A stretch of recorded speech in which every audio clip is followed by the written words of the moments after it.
नमस्कार। मैं हूं doctor Vrinda Singh, associate professor home science, government girls college Nagaur. आज मैं मानवकृत तंतु में पहला तंतु जो है रेयॉन, उसके बारे में चर्चा कर रही हूं। मेरे प्यारे दोस्तों, आप जानते हो रेयॉन की खोज 19वीं शताब्दी का वैज्ञानिक चमत्कार है।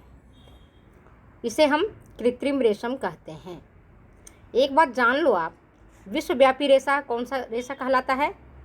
कपास का रेशा।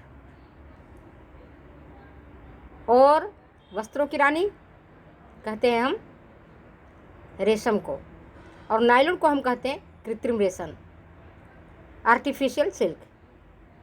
यह मानव द्वारा निर्मित पहला रेशा है जिसका उत्पादन स्रोत वनस्पति सेलुलोज है। किससे तैयार किया जाता है? यह वनस्पति जगत के सेलुलोज से प्राप्त किया जाता है। इसकी तैयारी के लिए, इसके निर्माण के लिए कागज, बांस और कागज की लुगदी, कपास के लिंटर्स आदि को रासायनिक पदार्थों के साथ मिलाकर एक अर्ध तरल पदार्थ सेमी लिक्विड बनाया जाता है। और इस अर्ध तरल पदार्थों को स्पिंडरेट किसको कहते हैं? एक जैसे छलनी होती है, आटा छालने वाली या सेवइयाँ बनाने वाली, आप देखते हो, सब जानते हो। तो स्पिंडरेट के अत्यंत बारीक छिद्रों से होकर इसको गुजारते हैं। इसके बाद नियंत्रित ताप से सुखाकर ठंडे जल में प्रवाहित कर, खींचकर और बटकर अविरल धागा प्राप्त किया जाता है।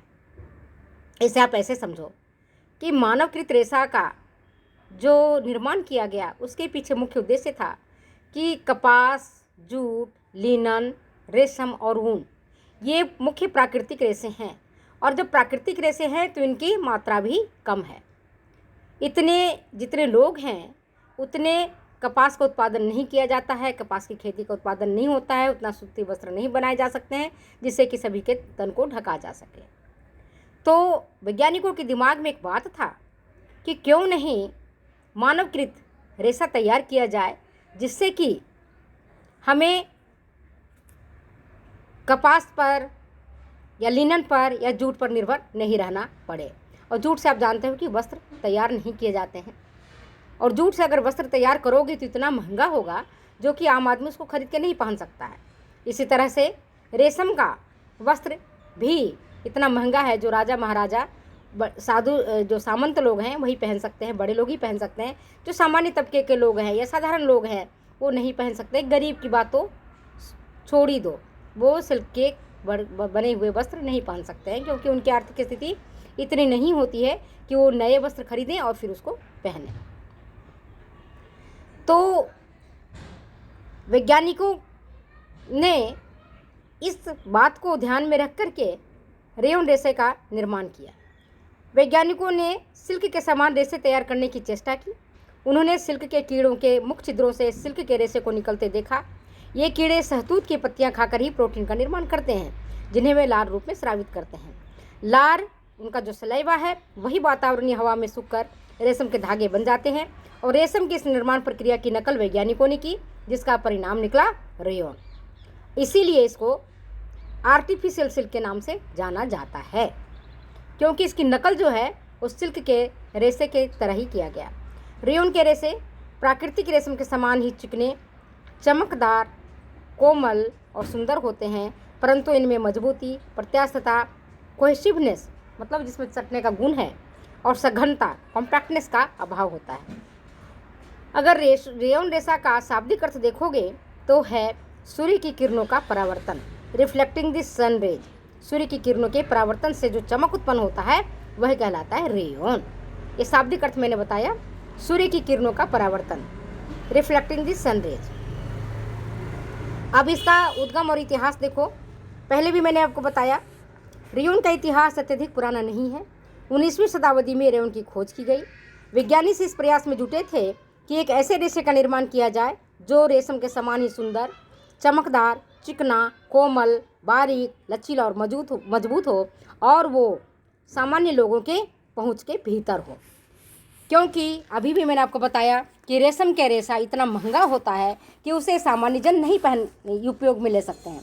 उनको उपयोग में लेने के लिए पैसा होना चाहिए, और राजा महाराजा और जो पैसे वाले धनवान लोग हैं वही रेशम के वस्त्रों का उपयोग कर सकते हैं। तो वैज्ञानिकों ने सोचा कि रेशम के समान ही चिकने, चमकदार रेशों को तैयार किया जाए जो कि सर्वसाधारण के पहुंच के भीतर हो। और सन 1884 में इसी सोच के कारण सबसे पहले फ्रांस के एक वैज्ञानिक थे जिनका नाम है काउंट हिलेरी डी चार्डोनेट। सबसे पहले जो रेयन का रेशा का निर्माण हुआ वह हुआ फ्रांस में, और फ्रांस के पहला वैज्ञानिक हैं काउंट हिलेरी डी चार्डोनेट। इन्होंने ही रेयन के रेशे का निर्माण किया, इसलिए उन्हें फादर ऑफ रेयन कहा जाता है। क्या कहते हैं उन्हें हम? फादर ऑफ रेयन कहते हैं। रेयन निर्माण की सफलता के पश्चात फ्रांस में पहला रेयन का कारखाना फैक्ट्रीज ऑफ रेयन खोला गया। सबसे पहले फ्रांस में रेयन का कारखाना खोला गया। इसके पूर्व भी सन 1664 ईस्वी में अंग्रेजी वैज्ञानिक रॉबर्ट हुक, आपने नाम सुना होगा, जिन्होंने सेल की खोज की थी। 1710 में फ्रांसीसी वैज्ञानिक रेने डी र्यूमर ने और 1855 में स्विस वैज्ञानिक जॉर्ज ओडेमर्स ने रेयन निर्माण की दिशा में काफ़ी प्रयास किए, लेकिन उन लोगों को सफलता नहीं मिली। अंततः सफलता मिली 1884 ईस्वी में जो वैज्ञानिक थे काउंट हिलेरी डी चार्डोनेट को। लेकिन उन्होंने जो प्रयास किए और उन्होंने जो प्रयोग किया उससे यह निष्कर्ष निकला कि पेट्रोलियम पदार्थ, वार्निश, कोलतार, गोंद, वनस्पति सेलुलोज आदि से भी रेशे तैयार किए जा सकते हैं। काउंट हिलेरी डी चार्डोनेट ने सर्वप्रथम 1884 ईस्वी में सफलतापूर्वक नाइट्रोसेलुलोज विधि से रेयन का निर्माण किया।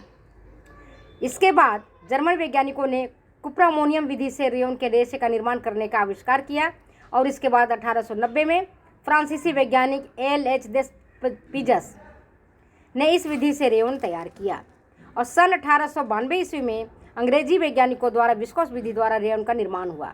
वर्तमान में विस्कोस विधि को रेयन निर्माण हेतु सबसे ज़्यादा उपयुक्त मानते हैं, और कुछ ही कंपनी कुप्रामोनियम विधि द्वारा रेयन का उत्पादन करते हैं, क्योंकि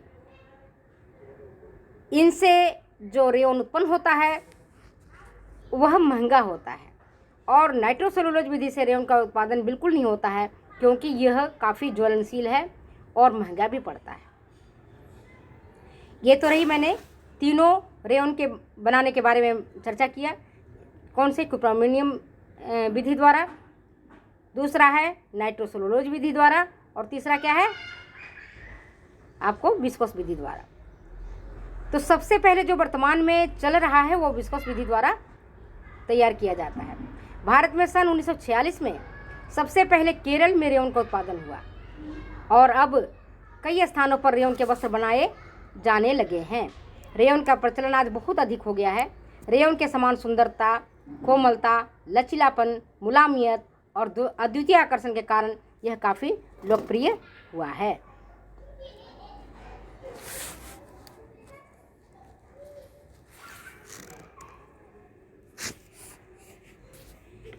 रेयन आधुनिक युग का एक अनोखा चमत्कार है। सिल्क जैसे सुंदर, आकर्षक, वैभवशाली वस्त्र जो केवल कुछ ही धनाढ्य वर्गों के उपयोग तक सीमित थी, वैज्ञानिकों के अथक प्रयासों के द्वारा अब ये हर व्यक्ति के भीतर मौजूद है कि वह सिल्क जैसे सुंदर, आकर्षक और वैभवशाली वस्त्र को खरीद सके।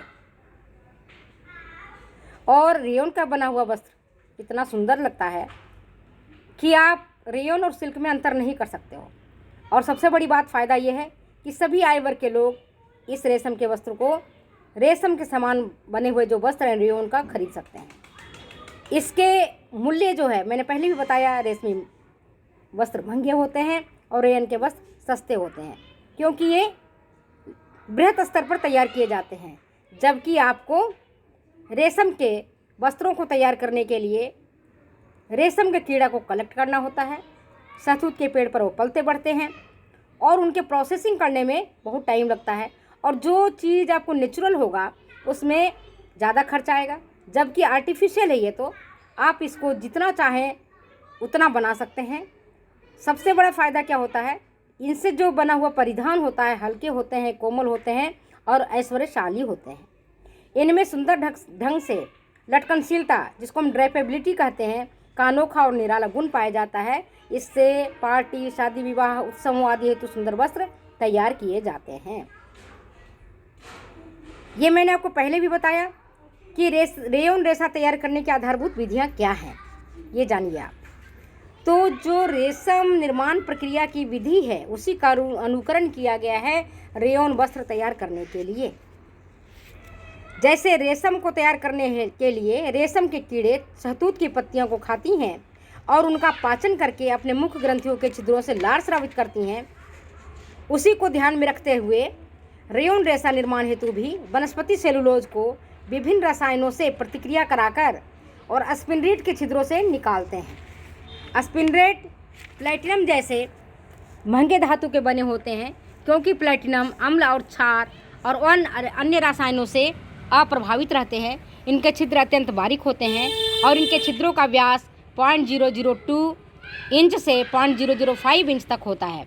स्पिनरेट के छिद्रों से निकलने के पश्चात रेशों को ठंडी जलधारा अथवा अन्य माध्यमों द्वारा सुखा देते हैं। सूखने के पश्चात अविरल लंबाई के रेशे तैयार हो जाते हैं। ठीक है। रेयॉन के रेशे तैयार करने के लिए लकड़ी या बांस की लुगदी या कागज़ या कपास के लिंटर्स कहते हैं बहुत छोटा छोटा टुकड़ा जिसको आप फेंक देते हो, उनको ही रासायनिक प्रक्रिया द्वारा तरल पदार्थ के रूप में बदलते हैं और इस तरल पदार्थ को नियंत्रित दाब एवं ताप द्वारा स्पिनरेट के छिद्रों से होकर गुजारते हैं, जिससे छने हुए तरल पदार्थ सूखकर जमकर ठोस रेशे के रूप में परिवर्तित हो जाते हैं और फिर इनमें जितनी ज़रूरत है उतना ऐंठन देकर और बटकर वांछित मोटाई के मजबूत धागे बना लिए जाते हैं। यद्यपि सभी प्रकार के रेयॉन बनाने की आधारभूत विधि एक ही है, परंतु उनमें विविधता आती है। यह विविधता निम्न कारणों से आती है: कच्चे माल की किस्म, क्वालिटी ऑफ रॉ मटेरियल, रासायनिक पदार्थों का प्रयोग, यूज ऑफ केमिकल्स, और तीसरा है विशिष्ट निर्माण विधि, स्पेशल फीचर ऑफ मैन्युफैक्चरिंग। आज मैंने आपको रेयॉन के बारे में बेसिक जानकारी दी है। आगामी वीडियो में मैं रेयॉन के प्रकार और उनके बनाने की विधि के बारे में चर्चा करूंगी। अगर ये वीडियो आपको अच्छी लगती है तो आप प्लीज़ शेयर करें, कमेंट करें, सब्सक्राइब करें। Thank you. फिर मिलेंगे नेक्स्ट वीडियो में। तब तक के लिए जाने की इजाज़त दें। धन्यवाद।